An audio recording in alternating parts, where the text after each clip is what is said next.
મારા પતિના નિધન પછી હું સંપૂર્ણ રીતે તૂટી ગઈ હતી.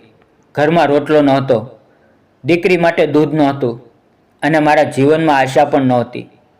પણ એક દિવસ બધું બદલાઈ ગયું. નમસ્કાર મિત્રો, મારું નામ હેમલતા છે અને મારી ઉંમર 32 વર્ષની છે. હું એક વિધવા છું. મારા લગ્ન 5 વર્ષ પહેલાં મનોજ સાથે થયા હતા. મારા પતિ એક સામાન્ય ખેડૂત હતા. અમે ખૂબ ગરીબ હતા, પણ ઘરમાં પ્રેમ હતો. લગ્નના 2 વર્ષ પછી મારે એક દીકરીનો જન્મ થયો. મારા પતિ દીકરીને જોઈને ખુશીથી પાગલ થઈ ગયા. તે કહેતા, દીકરીને ભણાવશું અને મોટી કરીને ડૉક્ટર બનાવશું. પણ કિસ્મતને કંઈક બીજું જ મંજૂર હતું. એક દિવસ મારા પતિ ખેતરમાં કામ કરવા ગયા અને તેને સાપે ડંખ માર્યો. ગામમાં દવાખાનું દૂર હતું. તેને સમયસર સારવાર ન મળી અને મારા પતિ મારી આંખ સામે જ ચાલ્યા ગયા. હવે મારી દુનિયા ખાલી થઈ ગઈ. તેના ગયા પછી હું સાસરિયામાં વધારે રહી ન શકી. મને મારા સસરાએ ઘર છોડવા મજબૂર કરી દીધી. હું મારી દીકરી મિતાલીને લઈને મારા પિયરમાં આવી ગઈ. મારા મા બાપની પરિસ્થિતિ પણ ખૂબ ગરીબ હતી. મારા પિતા બીમાર હતા અને માતા ખૂબ જ મુશ્કેલીથી ઘર ચલાવતી. મારા હાથમાં કોઈ કામ નહોતું. મારી દીકરી દૂધ માટે રડતી. હું રાત્રે મિતાલીને છાતીએ લગાડીને રડતી અને મેં મનમાં વિચારતી કે હું આ રીતે મરી નહીં શકું. મારે મારી દીકરી માટે જીવવું પડશે. એક દિવસ મને ખબર પડી કે ગામની અંદર ગૌશાળામાં કામ માટે મહિલાની જરૂર છે. ત્યાં ચારો કાપવાનું, ગાયને પાણી આપવાનું, સફાઈ કરવાનું એવું કામ છે. મજૂરી ઓછી છે પણ કામ પાક્કું હતું. હું બીજે દિવસે ત્યાં પહોંચી ગઈ. જ્યારે હું અંદર ગઈ તો ત્યાં ઘણી બધી ગાયો વાછરડા બાંધેલા હતા. તેમાં ઘણી ગાયો બીમાર હતી. મારા દિલમાં દયા જાગી. એટલામાં એક પાછળથી મોટો અવાજ આવ્યો, અહીંયા કેમ ઊભી છે? કોનું કામ છે? મેં પાછળ ફરીને જોયું તો ગૌશાળાનો મેનેજર વિજય ઊભો હતો. તેની મોટી મોટી મૂછો, કડક આંખો. મેં ધીમેથી કહ્યું, હું કામ માટે આવી છું. તેણે મને ઉપરથી નીચે સુધી જોઈ અને પછી કહ્યું, અહીંયા કામ ખૂબ મહેનતવાળું છે, તારાથી થશે? તેના શબ્દો કડક હતા, પણ મારે કામની જરૂર હતી. મેં તેને હાથ જોડીને કહ્યું, સાહેબ મને કામ આપો. મારે નાની દીકરી છે, હું મહેનત કરીશ. તે થોડી વાર વિચારતો ઊભો રહ્યો અને પછી બોલ્યો, કાલથી સમયસર આવી જજે. હવે બીજે દિવસે હું સવારે 5 વાગ્યે ઊભી થઈને મારી દીકરી મિતાલીને મારી માતા પાસે મૂકીને ગૌશાળામાં કામ કરવા માટે જતી. અહીંયા કામ સરળ નહોતું. રોજ ગોબર સાફ કરવો, ચારો કાપવો, ગાયોને પાણી પાવું અને બીમાર ગાયને દવા આપવી. પણ મને આ કામમાં કોઈ ફરિયાદ નહોતી. મને આ કામ કરવાથી સાથે સાથે મનમાં શાંતિ મળતી હતી. વિજય ખૂબ કડક હતો. તે રોજ બધાને દાટતો. તેનો સ્વભાવ એવો કડક હતો કે બધા કામદારો તેને જોઈને ડરી જતા. પણ તેનામાં એક ખાસ વાત હતી. જ્યારે પણ કોઈ ગાય બીમાર પડતી તો તે પોતે તેની સેવા કરતો. એ જોઈને મને લાગતું કે આ માણસ ખરાબ નથી. પણ એક દિવસ એક મોટી ઘટના બની. મારી દીકરી મિતાલી મારી સાથે ગૌશાળામાં વાછરડા જોવા માટે આવી. હું મારા કામમાં વ્યસ્ત હતી અને મિતાલી ગોલુ નામના વાછરડા સાથે રમવા લાગી. પણ અચાનક ગોલુ દોડવા લાગ્યું અને મિતાલી પણ તેની પાછળ દોડી અને તે સીધી ગૌશાળાની પાછળ નાના કૂવામાં પડી ગઈ. આ દ્રશ્ય જોઈને મારી આંખ સામે અંધારું આવી ગયું. મેં જોરથી સીચ પાડી.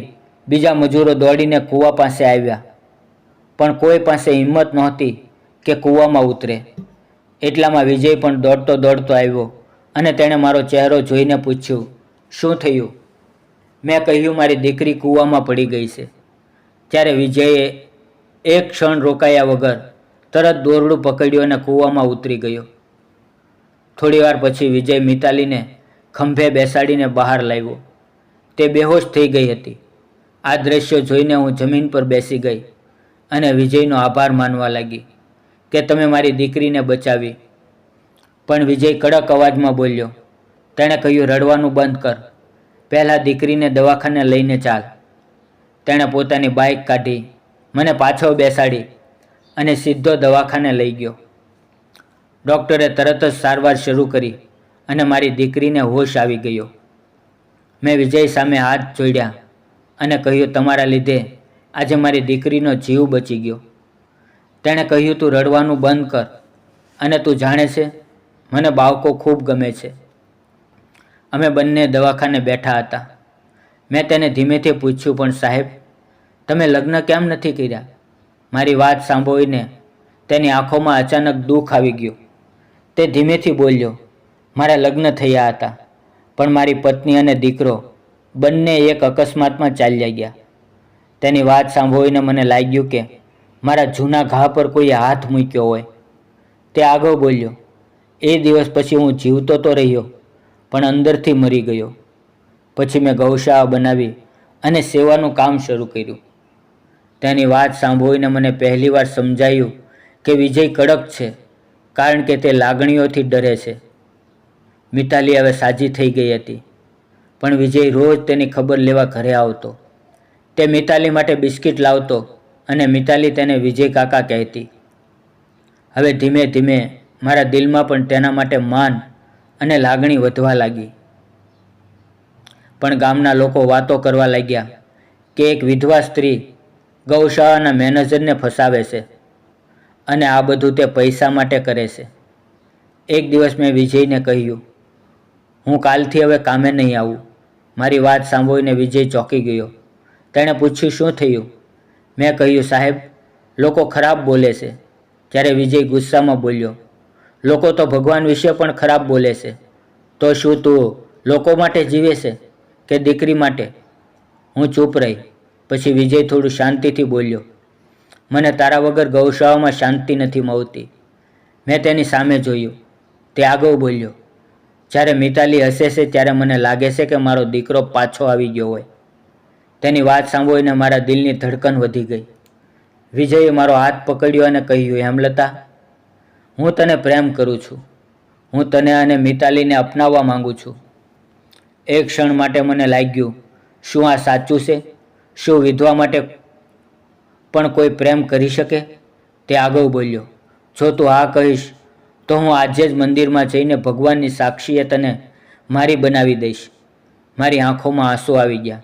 મેં કહ્યું, સાહેબ, મારે પણ સાથ જોઈએ અને મિતાલીને પિતા જોઈએ. હા, હું તૈયાર છું. થોડા સમય પછી ગામના મંદિરમાં સાવ સાદી રીતે ભગવાનની સાક્ષીએ અમે લગ્ન કર્યા.